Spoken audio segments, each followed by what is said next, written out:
শিক্ষার্থীবৃন্দ, কেমন আছো সবাই? সবাই নিশ্চয়ই খুব ভালো আছো। কিছুদিনের আগেই তোমাদের পরীক্ষা শেষ হয়েছে, নিশ্চয়ই সবাই ছুটির আমেজেই দিন কাটছে আর শীতের মধ্যে ঘোরাঘুরি করছো। অনেকে বলছো যে বন্ধুরা ঘুরতে যাচ্ছে, তো ঘোরাঘুরিটা একটু কমই করি, কারণ এখন কি করোনার কিন্তু খুবই খারাপ সময় চলছে। আর তোমরা তো সিনিয়র, তোমরা হচ্ছে এই প্রতিষ্ঠানের সবচেয়ে সিনিয়র স্টুডেন্ট, তো তোমাদের থেকেই তোমাদের ছোট ভাই বোনরা শিখবে। তো তোমরা যদি এসে গল্প করো এখানে যে আমরা এখানে ঘুরতে গিয়েছি, ওখানে ঘুরতে গিয়েছি, তখন কি হবে? ছোট ভাই বোনেরা বলবে বড়রা ঘুরতে যায়, আমরাও যাব। তো ঘোরাঘুরিটা করা যাবে না। তোমরাই সবাইকে সতর্ক করবে যেন করোনার মধ্যে বেশি ঘোরাঘুরি না করে বাসায় থাকে, নিরাপদে থাকে, এবং বাইরে গেলে যেন সব স্বাস্থ্যবিধি মেনে তারপর বাইরে যায় এবং একটু পরপর হ্যান্ড স্যানিটাইজ করে, হ্যান্ড স্যানিটাইজার দিয়ে অথবা সাবান পানি দিয়ে হাত ধুবে। ঠিক আছে, তো আবারও আমাদের শ্রেণী কার্যক্রম শুরু হয়ে গেল। যেহেতু তোমরা নিশ্চয়ই শিক্ষামন্ত্রী কর্তৃক যেই নির্দেশনা এসেছে সেটা দেখেছো যে তোমাদের পরীক্ষা কিন্তু কোনোভাবেই ক্যান্সেল হবে না। বলেছে কি যে একটু দেরি হবে, কিন্তু তোমাদের পরীক্ষাটা কিন্তু হবে এবং সীমিত আকারে তোমাদের প্রতিষ্ঠান কিন্তু খুলে দেওয়ার চিন্তা ভাবনা করছে। তো পড়ালেখাটা কিন্তু একদমই ছেড়ে দেওয়া যাবে না, পড়ালেখাটাকে ধরে রাখতে হবে এবং ভালো রেজাল্ট যাতে আমরা করতে পারি সেদিকেই কিন্তু আমাদের চিন্তা ভাবনা থাকতে হবে। তো চলো আজকে আমাদের অনলাইন শ্রেণী কার্যক্রম শুরু করি। আজকে আমরা কি করবো? আজকে পড়বো আমাদের ফিন্যান্স ব্যাংকিং ও বিমা দ্বিতীয় পত্র থেকে 13তম অধ্যায়টি আমরা পড়বো। সেটা কি? 13তম অধ্যায় হচ্ছে আমাদের অগ্নি বিমা সম্পর্কে। তো আগুন সম্পর্কে, আগুনের ভয়াবহতা সম্পর্কে, আসলে এটা যখন কম থাকে তখন আসলে আমাদের উপকারে আসে, কিন্তু এটা যখন ভয়াবহ রূপ ধারণ করে তখন যে কি অবস্থা হয়, যারা ভুক্তভোগী শুধুমাত্র তারাই সেটা বলতে পারবে। একটা প্রবাদ আছে, সেটা কি? Fire is a good servant but a bad master. মানে কি? আগুন যতক্ষণ আমাদের নিয়ন্ত্রণে থাকবে ততক্ষণই কিন্তু আগুনটা ভালো। আমরা যখন রান্নার কাজে আগুনকে ইউজ করি তখন কিন্তু আগুনটা ভালো, কিন্তু এটা যদি আমাদের ঘর বাড়ি জ্বালিয়ে দেয়, আমাদের ব্যবসা প্রতিষ্ঠান জ্বালিয়ে দেয়, তখন কি হবে? তখন কিন্তু সেটা আমাদের জন্য খারাপ। আমরা দেখেছি যে পুরান ঢাকায় কয়েকবার কিন্তু যে নিমতলা ট্র্যাজেডি সম্পর্কে আমরা দেখেছি, পুরান ঢাকায় যে রাসায়নিক কারখানাগুলো আছে ওখানে কয়েকবার এরকম আগুন লাগার ঘটনা ঘটেছে। তো এই ভয়াবহতা সম্পর্কে আসলে বলে শেষ করা যাবে না। কত মানুষের জীবন যে বিপন্ন হচ্ছে, কতগুলো ফ্যামিলি নষ্ট হয়েছে, কত মানুষের জীবন জীবিকা নষ্ট হয়েছে, তো এই সম্পর্কে আসলে বলে শেষ করা যাবে না। আসলে বলা হয় কি, আমরা জীবন বীমা সম্পর্কে জেনেছি যে জীবন বীমা হচ্ছে নিশ্চয়তার চুক্তি আর অগ্নি বীমা হচ্ছে ক্ষতিপূরণের চুক্তি। তো ক্ষতিপূরণ আমরা করতে পারবো আমাদের স্থায়ী অস্থায়ী সম্পত্তির জন্য। জীবনের কিন্তু কোনো ক্ষতিপূরণ হয় না। জীবনের আসলে কারো বাবা নেই, কারো মা নেই, কেউ একটা ছোট্ট বাচ্চা হারালো, তাদের কিন্তু কোনো ক্ষতিপূরণ হয় না। তো আজকে আমরা জানবো আসলে মানুষের জীবনের জন্য না, মানুষের ব্যবসা প্রতিষ্ঠানের জন্য, মানুষের সম্পদ, মানুষের সম্পত্তিকে রক্ষা করার জন্য অগ্নি বীমা কীভাবে কাজ করে সেই সম্পর্কে আমরা জানবো। চলো তাহলে প্রথমেই আমরা জানবো যে অগ্নি বীমাটা আসলে কি। অগ্নি বীমাটা আসলে হচ্ছে মানুষের অগ্নিজনিত কারণে বা আগুন লাগার কারণে মানুষের জীবন ও সম্পদের যে ক্ষতি হয় এবং সেই ক্ষতিপূরণের জন্য যে একটা চুক্তি। আমরা জানি সকল বীমাই কিন্তু একটা চুক্তি, কারণ চুক্তি বা আইনগত সিদ্ধ হওয়া ছাড়া সেটা কিন্তু কোনো চুক্তি হতে পারে না। অগ্নি বীমাও একটা চুক্তি। তো যেই ক্ষতিপূরণের চুক্তিতে আগুন লাগার কারণে মানুষকে হচ্ছে ক্ষতিপূরণ প্রদান করা হয়, ওই মানুষের সম্পত্তি যদি পুড়ে যায়, আগুন লাগার কারণে ধ্বংস হয়ে যায়, এরূপ ক্ষতির কারণে যে ক্ষতিপূরণ প্রদান করা হয়ে থাকে সেটাকে বলা হয় অগ্নি বীমা। তো অগ্নি বীমার আসলে জনক আগে ছিল, কিন্তু সেটা কিন্তু এত উন্নত বা আধুনিক ছিল না। তো আধুনিক অগ্নি বীমার জনক কাকে বলা হয় তোমরা কি জানো? সেটা হচ্ছে নিকোলাস বারবন। এই কোশ্চেনটা কিন্তু অবজেক্টিভে প্রায় সময় এসে থাকে, বোর্ডে কয়েকবার এসেছে, প্লাস হচ্ছে জ্ঞানমূলক কোশ্চেন হিসেবেও আসতে পারে, কিন্তু ছোট্ট একটা অ্যান্সার। তো আধুনিক অগ্নি বীমার জনক হিসেবে খ্যাত হচ্ছে কে? Nicolas bourbon.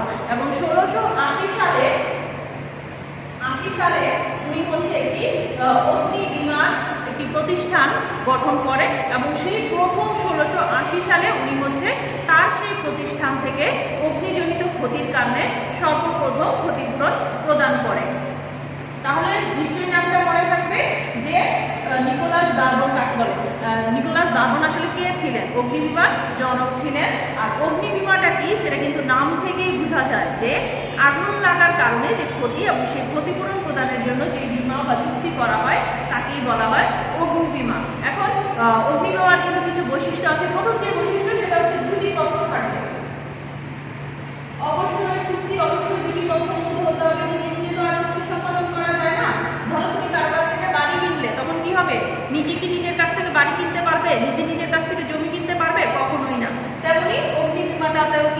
চুক্তির জন্য দুটো পক্ষ থাকতে হবে, না হলে একজনের ক্ষতি হলো, ক্ষতিপূরণ কে দিবে? আমি কি নিজে আমার নিজের ক্ষতিপূরণ করবো? তা কখনোই না। দুটো পক্ষ থাকবে, এক পক্ষের ক্ষতি হবে আগুন লাগার কারণে এবং অপর পক্ষ হচ্ছে সেই ক্ষতিটার জন্য অর্থ ক্ষতিপূরণ হিসেবে দিবে। তারপরে যেটা সেটা হচ্ছে আর্থিক সুরক্ষা।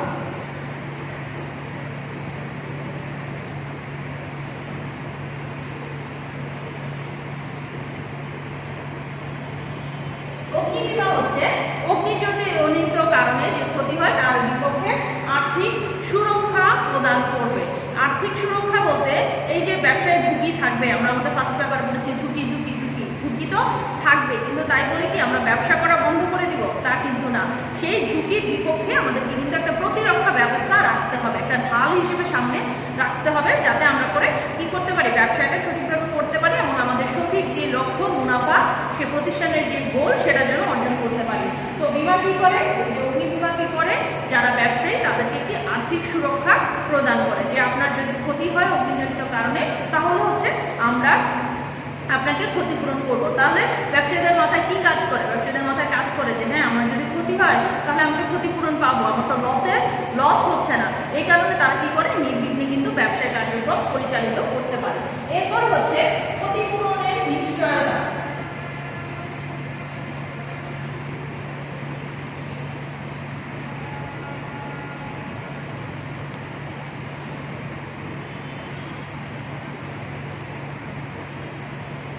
আমরা কি বলেছি যে সকল বীমাই হচ্ছে ক্ষতিপূরণের চুক্তি এবং শুধুমাত্র জীবন বীমা হচ্ছে নিশ্চয়তার চুক্তি। কেন আমরা সকল বীমাকে ক্ষতিপূরণের চুক্তি বলি? যে ক্ষতি হলে যে আমাদের যে ক্ষতিটা হলো সেই ক্ষতিটা যেন আমরা পোষাতে পারি ব্যবসা করতে গেলে বা আমাদের নিজস্ব জীবনে, ব্যক্তিগত জীবনে, তখন ওরা কি করে, আমাদের সেই ক্ষতিপূরণের নিশ্চয়তাটা বীমা কোম্পানি প্রদান করবে। তারপর হচ্ছে 4 নম্বর, বীমাকৃত সম্পদ ও চুক্তির মেয়াদ।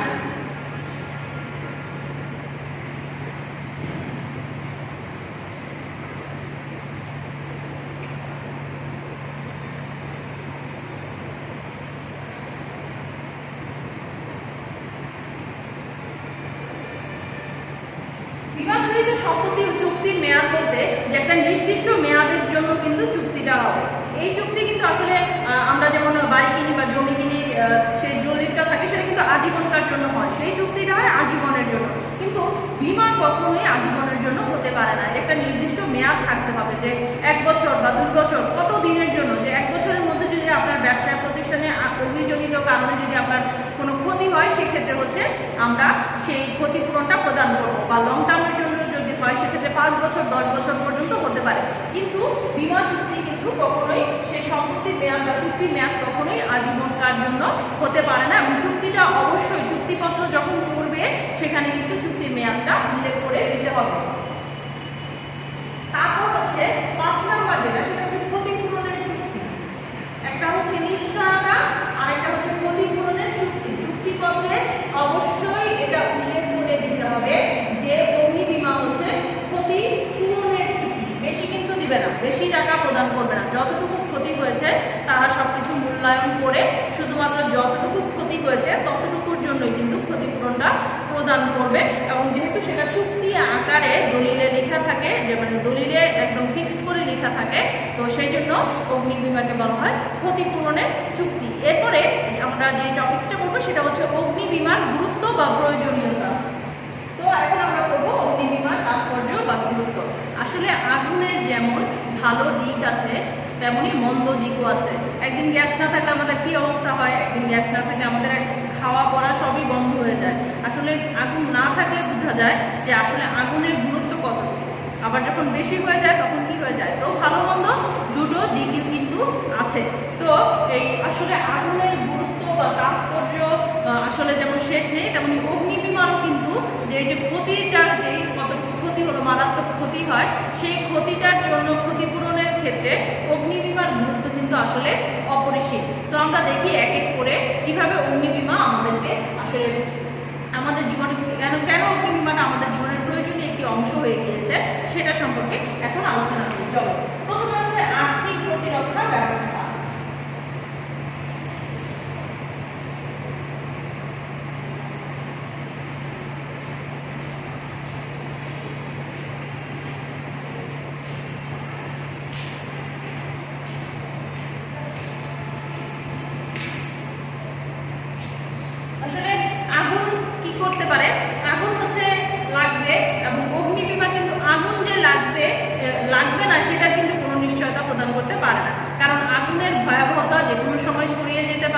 এবং এই ধরনের নিশ্চয়তা আসলে কেউই প্রদান করতে পারে না। যে কোনো সময় লেগে যেতে পারে। আমাদের রান্নাঘরের যে গ্যাসের চুলা সেখান থেকে রাখতে পারে, ইলেকট্রিক কোনো যন্ত্রপাতির কোনো ধরনের দুর্ঘটনার কারণে ঘটতে পারে। আসলে এর মধ্যে কিন্তু কারো কোনো নিয়ন্ত্রণ নেই। কিন্তু অগ্নিবিমা কি করে যে আগুন লাগার পরে যে ক্ষতিপূরণটা হবে তার জন্য কিন্তু একটা প্রতিরক্ষা ব্যবস্থা বা দুর্গ গঠন করতে পারে। যে কোনো কারণে যদি অগ্নিজনিত কারণে ক্ষতি হয় সেক্ষেত্রে এই বিমা কোম্পানি কি করবে, আর্থিকভাবে ক্ষতিপূরণ করে সেই ক্ষতির সমাধান কিন্তু দিবে। নাহলে মানুষ কি হয়, পথে বসে যেত। এই যে নিমতলা ট্র্যাজেডির কথা একটু আগেই বললাম, তখন কি হয়, মানুষের ঘর বাড়ি পুড়ে গেল, সবাই পথে বসে গেল। ব্যবসায়ীরা, ছোট ছোট ব্যবসায়ী যারা ছিল, দোকানদার যারা ছিল, রিক্সাওয়ালা, ভ্যান গাড়ি, ওরা কি হলো, একদম পথে বসে গেল। তো পরিবার পরিজনদের নিয়ে যেন পথে বসে যেতে না হয় সেজন্য অগ্নিবিমা কি করে, একটি আর্থিক প্রতিরক্ষা ব্যবস্থা প্রদান করে থাকে। এরপরে আমরা দেখব কি শিল্পোন্নয়নের সহায়তা।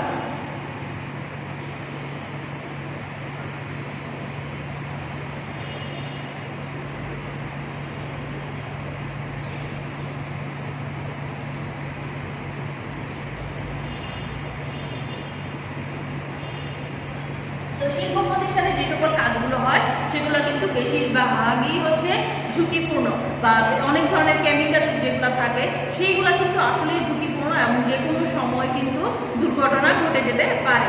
তো এই কারণে কি করে, বিমা কোম্পানি যেগুলো আছে সেগুলো শিল্প উন্নয়নে সহায়তা করে। এখন কিভাবে করে, আসলে ব্যবসা করতে গেলে যদি কোনো দুর্ঘটনা ঘটেই যায় তখন বিমা কোম্পানিগুলো কি করে, তাদেরকে ক্ষতিপূরণ প্রদান করে। এই কারণে যারা হচ্ছে ঝুঁকিপূর্ণ ব্যবসায় বা কেমিক্যালের যে ব্যবসাগুলো আছে তারা করে থাকে, তারা কি এই জন্য বিমার মানে আগুন লাগার যে ক্ষতি সেজন্য কি কোম্পানি বন্ধ করে দিবে? অবশ্যই না। তারা যেন নির্বিঘ্নে ব্যবসা করতে পারে সেজন্য হচ্ছে অগ্নিবিমা তাদেরকে সহায়তা করে থাকে। এবং ব্যবসায়ী যারা আছে, শিল্প প্রতিষ্ঠানের মালিক যারা আছেন, তারা কিন্তু নির্বিঘ্নে এবং নিশ্চিন্তে ব্যবসা করতে পারছেন, কারণ তারা জানেন যে কোনো কারণে যদি তাদের কোম্পানি কোনো ক্ষতির মুখে পড়ে সেক্ষেত্রে হচ্ছে বিমা কোম্পানি তাদেরকে সহায়তা করবে আর্থিকভাবে। এরপর আমরা 3 নম্বর দেখি। এবারে যে গুরুত্ব বা তাৎপর্য আছে সেটা হচ্ছে নিরাপত্তা বোধ ও স্বস্তির প্রতিষ্ঠা।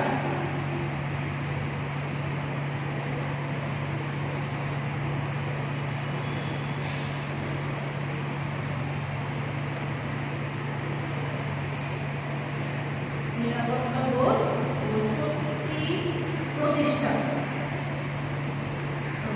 আগুনের লেলিহান শিখা যে পরিবারকে বা যে পরিবারে ছুঁয়ে গেছে সেই পরিবারই বলতে পারবে এর ভয়াবহতা আসলে কতটুকু। একটু আগেও বলেছি যে পরিবার পরিজন নিয়ে রাস্তায় বসে পড়তে হয়, মানুষের কোনো ইনকাম থাকে না, থাকার কোনো জায়গা থাকে না, সকল যত সম্পত্তি যা আছে, বাসার ভিতরে যত প্রয়োজনীয় জিনিসপত্র আছে সব কিছুই কিন্তু পুড়ে যায়। তো এই কারণে অগ্নিবিমা কি করে, মানুষের যে আর্থিকভাবে ক্ষতিপূরণ করে আমাদের সমাজ ব্যবস্থায় আসলে অগ্নিবিমা কিন্তু ব্যাপকভাবে নিরাপত্তা বোধ ও স্বস্তি প্রতিষ্ঠা করতে সক্ষম হয়েছে। যদি আমাদের অগ্নিবিমা করা থাকে তাহলে আমরা নিশ্চিন্ত থাকি যে কোনো কারণে আমাদের সম্পত্তি ক্ষতিগ্রস্ত করে এই যে বিমা কোম্পানি যাদের কাছে আমরা বিমা করি তারা কিন্তু আমাদের পাশে আসলে দাঁড়াবে। তারপর হচ্ছে সচেতনতা সৃষ্টি।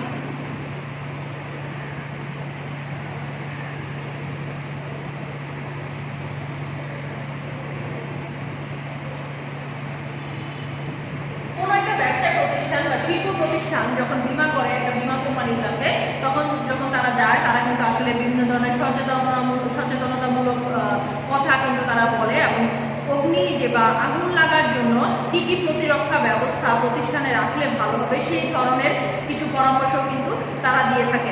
পাশাপাশি তারা কি করে, তারা বিভিন্ন সময়ে অফিসে এসে বা শিল্প প্রতিষ্ঠানগুলো ভিজিট করে দেখে আসলে যে অগ্নি নির্বাপক যে যন্ত্রগুলো সেগুলো সচল আছে কিনা, এবং যদি না থাকে বা নিরাপত্তা ব্যবস্থা যেই ধরনের প্রতিষ্ঠান তত যদি নিরাপত্তা ব্যবস্থা না থাকে সেক্ষেত্রে তারা আসলে আরও কিভাবে তাদের যে আগুন লাগার যে ক্ষতিগ্রস্ত হওয়ার যে আশঙ্কা যদি সেটা থাকে তাহলে আরও কিভাবে সেগুলো উন্নত করা যায় সেই সম্পর্কে অগ্নিবিমা প্রতিষ্ঠানগুলো কিন্তু বিভিন্ন সময় এসে পরামর্শ প্রদান করে থাকে।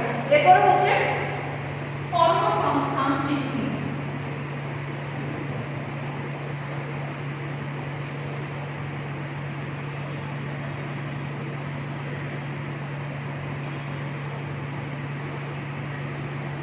এই যে আমাদের দেশে বিভিন্ন বীমা কোম্পানি গড়ে উঠেছে, তোমরা রাস্তায় বের হলে দেখবে মতিঝিলকে ব্যাংকপাড়া যেমন বলা হয়, তেমনি পাশাপাশি অনেক বীমা প্রতিষ্ঠান কিন্তু মতিঝিলে গড়ে উঠেছে।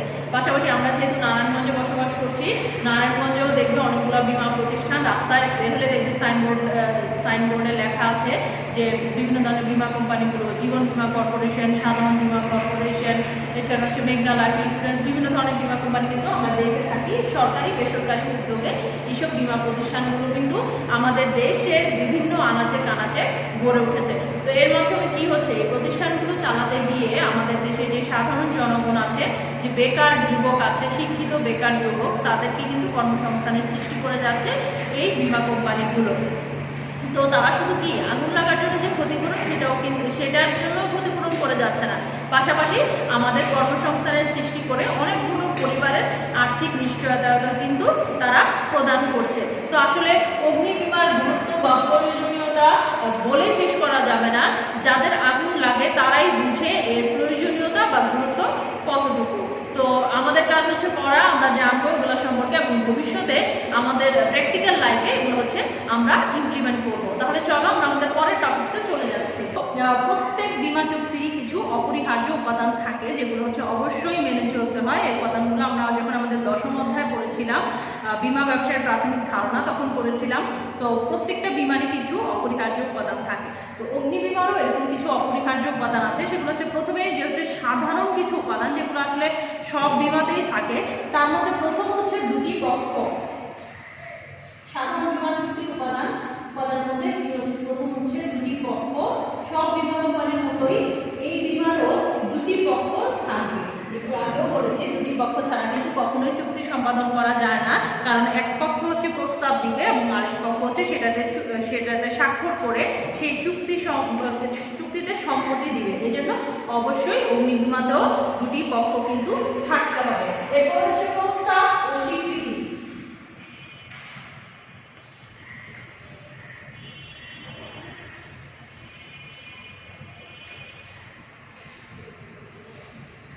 এক পক্ষ হচ্ছে প্রস্তাব দিতে হবে, একটা চুক্তি করার জন্য প্রস্তাব দিবে যে আমি হচ্ছে আপনার কোম্পানিতে এই বীমা চুক্তিটি করতে চাচ্ছি।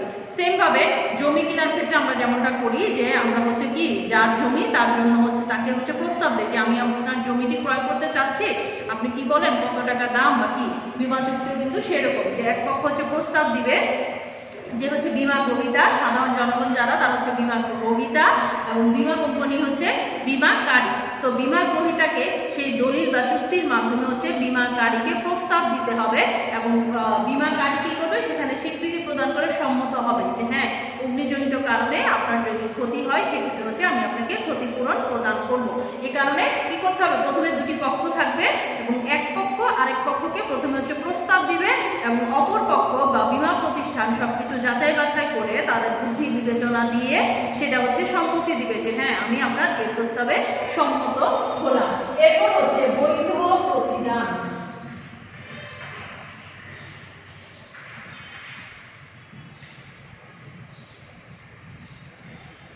লাভ ছাড়া কোনো ব্যবসায় হয় না, আমরা জানি। তো বীমা কোম্পানি কি শুধু শুধু আমাদেরকে ক্ষতিপূরণ দিবে? কেন দিবে? আমরা বীমা কোম্পানি নিশ্চয়ই আমাদের কোনো আত্মীয় স্বজন না, তো আমাদের ক্ষতি হলে বীমা কোম্পানি কেন এগিয়ে আসবে? তো তার বিনিময়ে অবশ্যই বীমা কোম্পানিকে কিছু প্রদান করতে হবে, এবং যেটা প্রদান করতে হয় সেটা হচ্ছে অবশ্যই বৈধ হতে হবে। কি প্রদান করে? বীমা কোম্পানিকে হচ্ছে প্রিমিয়াম প্রদান করতে হবে নির্দিষ্ট মেয়াদে। সেটা হতে পারে 1 বছর পর পর, হতে পারে 6 মাস পর পর। যখন বীমা কোম্পানির চুক্তিতে যেটা উল্লেখ থাকবে সেটাই হচ্ছে তাদের প্রতিদান, এবং এই প্রতিদান কোনো অবৈধ জিনিস হতে পারবে না। বৈধ প্রতিদানের মাধ্যমে হচ্ছে চুক্তিটা সম্পাদন করতে হবে। তেমনইভাবে বীমা কোম্পানিও যখন আমাদেরকে ক্ষতিপূরণ করে থাকবে, যখন যদি ক্ষতি হয় সে কারণে যে ক্ষতিপূরণ করবে সেটাও অবশ্যই বৈধ হতে হবে। কোনো প্রকার অবৈধ জিনিসের মাধ্যমে যদি আমাদের ক্ষতিপূরণ করে থাকে তাহলে সেই চুক্তি বাতিল হয়ে যাবে, বা আইনগতভাবে সেই চুক্তি কিন্তু আইনসম্মত হবে না। এরপরে যেটা, সেটা হচ্ছে চুক্তি সম্পাদনের যোগ্যতা।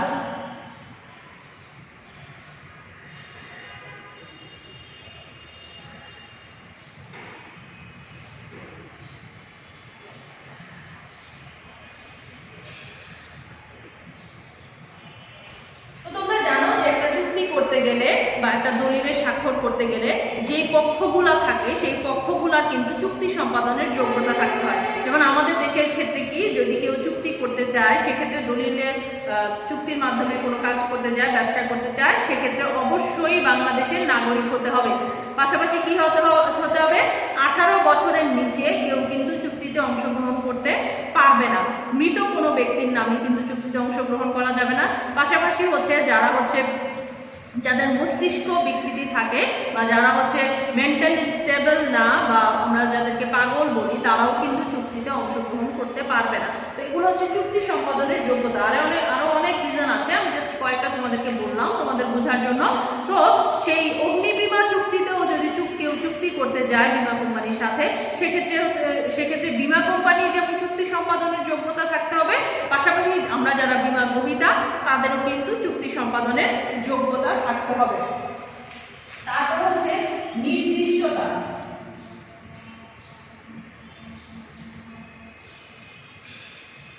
নির্দিষ্টতা বলতে চুক্তিতে সবকিছু নির্দিষ্টভাবে উল্লেখ করে দিতে হবে যে কোন কোন কারণে ক্ষতি হলে, আগুন তো যে কোনো কারণে লাগতে পারে, তো কোন কোন কারণে আগুন লাগলে বীমা কোম্পানি আমাকে ক্ষতিপূরণ প্রদান করবে, সেগুলা চুক্তিতে অবশ্যই নির্দিষ্টভাবে লিখে দেওয়া থাকবে। এবং ক্ষতিপূরণ যখন মাত্র সেই নির্দিষ্ট কারণে যখন আগুন লাগবে, বীমা কোম্পানি কিন্তু শুধুমাত্র তখনই আমাদেরকে ক্ষতিপূরণ দিবে।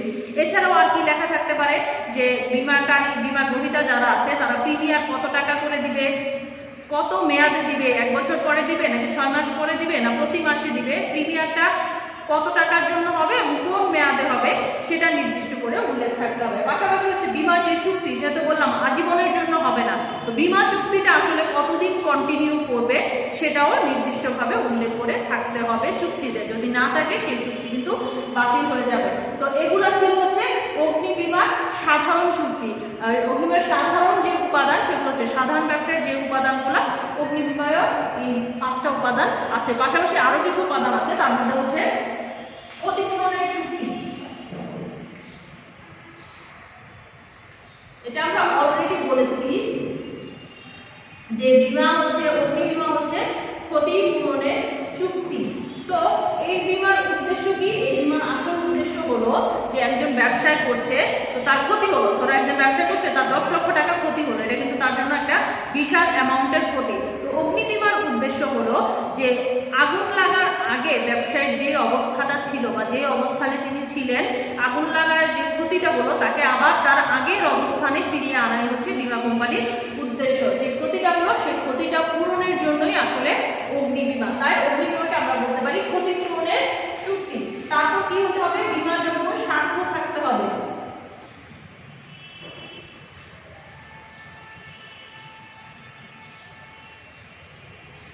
স্বার্থ ছাড়া যেহেতু কেউ কোনো কাজ করে না, আমরাও করি না, আমরা যেহেতু পড়ালেখা করছি কিসের স্বার্থে? আমাদের নিজেদের স্বার্থে, আমাদের ভবিষ্যৎ গড়ার স্বার্থে, আমাদের মা বাবার জন্য, ভবিষ্যৎ আমরা ভালো একটা কিছু করবো, চাকরি করবো, ব্যবসা করবো, ভালো একটা লেভেলে পৌঁছাবো, তার জন্য কিন্তু আমরা আসলে পড়ালেখা করি।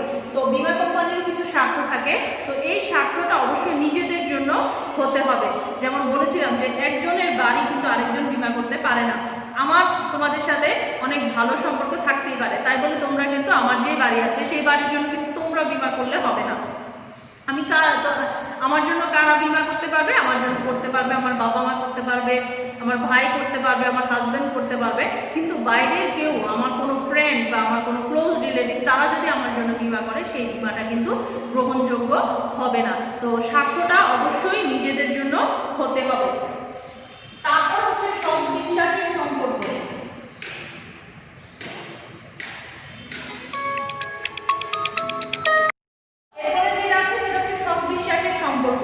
বিশ্বাসের সম্পর্ক থাকতে হবে। চুক্তি যারা আমরা করি তাদের অবশ্যই দুই পক্ষের মধ্যে বিশ্বাসের সম্পর্ক থাকতে হবে, কারণ বীমা কোম্পানি তাদের কোনো কিছু লুকাতে পারবে না। পাশাপাশি আমরা যারা বীমা করব তারাও কোনো কিছু কিন্তু লুকাতে পারবো না। তো এখন একটা প্রতিষ্ঠানের জন্য বীমা করা হলো, এখন প্রতিষ্ঠান কি করলো? বীমা কোম্পানির কাছ থেকে টাকা আদায় করার জন্য নিজেরাই প্রতিষ্ঠানে আগুন লাগিয়ে দিল।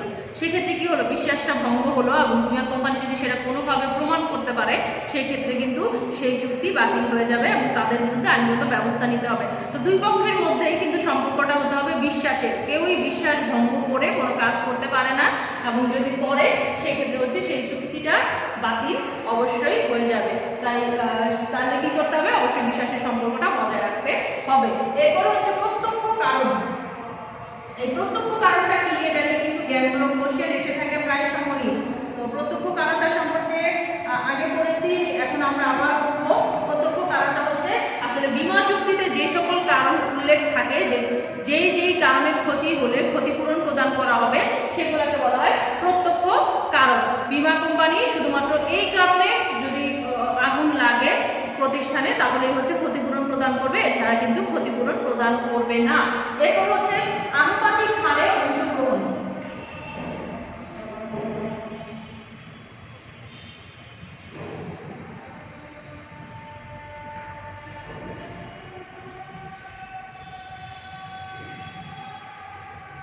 আনুপাতিক অংশগ্রহণ বলতে যে একটা কোম্পানি কিন্তু মানে একটা ব্যবসায় প্রতিষ্ঠান কিন্তু একাধিক বীমা কোম্পানির কাছে বীমা করতে পারে। সেক্ষেত্রে তারা হয়তো কেউ যদি অসৎ উপায় অবলম্বন করে সেক্ষেত্রে তারা একাধিক বীমা কোম্পানির কাছে বীমা করে তাদের যে সম্পদের যে মূল্য তার যে বেশি পরিমাণ টাকা হচ্ছে তারা বীমা দাবি করতে পারে।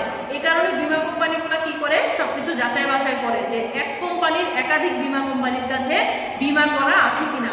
সেক্ষেত্রে তারা কি করবে, আনুপাতিক হারে সেই ক্ষতিপূরণে অংশগ্রহণ। এখন ধরো একটা ব্যবসায় প্রতিষ্ঠান 10 লক্ষ টাকার জন্য বীমা করলো, তার টোটাল সম্পত্তি আছে 10 লক্ষ টাকা। এখন সে 5টা বীমা কোম্পানির কাছে বীমা করলো, তাহলে তার টোটাল টাকা কত হয়ে যাচ্ছে, 50 লক্ষ টাকা। কিন্তু তার টোটাল সম্পত্তি কিন্তু হচ্ছে 10 লক্ষ টাকা। তাহলে কোনো অসৎ উপায় ব্যবসায় যদি থাকে, অসৎ ব্যবসায়ী থাকে, সে কি করবে, 5টা বীমা কোম্পানির কাছে বীমা করে 50 লক্ষ টাকা আদায় করতে চাইবে, যা আসলেই তার সম্পত্তির মূল্য নয়।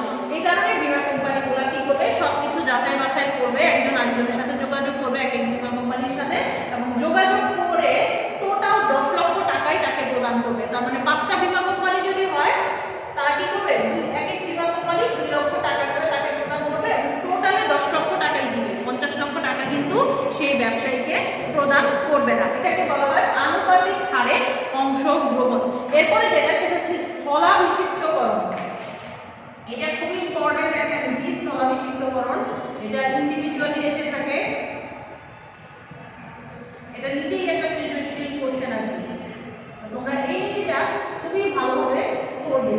স্থলাভিষিক্তকরণের নীতি কখন অ্যাপ্লিকেবল হবে, কখন গ্রহণযোগ্য হবে, তখনই হবে যখন হচ্ছে একটি যেই সম্পত্তির জন্য বীমা করা হলো সেই সম্পত্তি হচ্ছে সম্পূর্ণভাবে বিনষ্ট হয়ে যাবে। আংশিকভাবে যদি হয়, যেমন একটা বাড়িতে যদি আগুন লাগে, শুধু ধরো 2 তলায় আগুন লাগলো, শুধুমাত্র 2 তলায় ক্ষতিগ্রস্ত হলো, বাকি 5 তলা বাড়ির 3 তলায় কিন্তু ঠিক থাকলো, সেক্ষেত্রে কিন্তু এই নীতিটা অ্যাপ্লিকেবল হবে না। স্থলাভিষিক্তকরণের নীতি তখনই অ্যাপ্লিকেবল হবে যখন হচ্ছে সম্পত্তিটা সম্পূর্ণভাবে বিনষ্ট হয়ে যাবে। এবং এর কারণে কি হবে, এর কারণে বীমা কোম্পানি যাদের ক্ষতিগ্রস্ত যে পক্ষ আছে তাকে হচ্ছে ক্ষতিপূরণ প্রদান করবে সম্পূর্ণ সম্পত্তির জন্যই, এবং এর ফলে যা কিছু বাঁচবে পরবর্তীতে তখন হচ্ছে বাকি সব যা কিছু থাকবে তা হচ্ছে বীমা কোম্পানির হয়ে যাবে। যেমন ধরো একটা ক্লাসরুমে আগুন লাগলো, সেক্ষেত্রে কি হবে, ধরো বেঞ্চগুলো সব পুড়ে গেল। আমরা আগে একটা রুমে ক্লাস করতাম, মনে আছে, সেগুলো কি ছিল, লোহার বেঞ্চ ছিল। তো লোহা তো আর আগুনে পুড়বে না, কাঠগুলো পুড়ে যেতে পারে। যদি কাঠের বেঞ্চ হয় সেক্ষেত্রে কি হবে, কাঠগুলো পুড়ে যাবে কিন্তু লোহাগুলো কিন্তু থেকে যাবে। ধরো এখন এই রুমটার জন্য, পুরো রুমের জন্য হচ্ছে বীমা করা ছিল, এখন আগুন লাগলো এবং সব বেঞ্চগুলো পুড়ে গেল, প্লাস রুমটা ক্ষতিগ্রস্ত হলো, ফ্যানে যে লাইট ফ্যান যা ছিল, বোর্ড ছিল, সব ক্ষতিগ্রস্ত হয়ে গেল। এখন বাকি কি থাকলো, সেই লোহার দণ্ডগুলো কিন্তু থেকে গেল। এখন বীমা কোম্পানি কি করবে, আমাকে ক্ষতিপূরণ প্রদান করলো ওই রুমের জন্য, এবং বাকি যে জিনিসগুলো থাকলো সেগুলো কিন্তু বীমা কোম্পানি হয়ে যাবে। এটাকে বলা হয় স্থলাভিষিক্তকরণের নীতি। তাহলে আমরা জানলাম অগ্নি বীমার অপরিহার্য উপাদান বা যে অগ্নি বীমার অপরিহার্য উপাদানগুলো আসলে কি কি। এগুলো হচ্ছে এই যে বৈশিষ্ট্যগুলো, সেগুলো আমরা বলেছিলাম যে সাধারণ যে ব্যবসায় সব ব্যবসায়ী এই বৈশিষ্ট্যগুলো থাকবে, আর বীমার জন্য হচ্ছে এক্সট্রা এই বৈশিষ্ট্যগুলো। তো আজকে আমরা যা পড়লাম নিশ্চয়ই বুঝতে পেরেছি, এই চ্যাপ্টার থেকে কিন্তু একটা কোশ্চেন অবশ্যই থাকবে। পাশাপাশি ওই যে নিকোলাস বার্মানের কথা বলেছিলাম, সেই এমসিকিউটা কিন্তু আসে বা জ্ঞানমূলক হিসেবে আসে। তো খুব ভালোভাবে করবে, যেহেতু একটা কোশ্চেন আসছেই, তো বোর্ডে আমরা নিশ্চিতভাবে বলতে পারি যে আমাদের একটা কোশ্চেন থাকবে অবশ্যই এই চ্যাপ্টার থেকে। তাহলে এই চ্যাপ্টারটা মিস করা কিন্তু আমাদের জন্য ঠিক হবে না। তো নিজেদের যত্ন নিবে, পড়ালেখাটাও করবে, পাশাপাশি পরিবার পরিজনদের খেয়াল রাখবে, দেশ ও দেশের মানুষকে ভালোবাসবে, সমাজ গঠনে তোমরা তো এখন বড় হয়েছে, সমাজ গঠনে, সমাজকে পরিষ্কার পরিচ্ছন্ন রাখা এবং সামাজিক যে কাজগুলো সেগুলোতেও অংশগ্রহণ করবে। আশা করি সবাই ভালো থাকবে, সুস্থ থাকবে। আল্লাহ হাফিজ।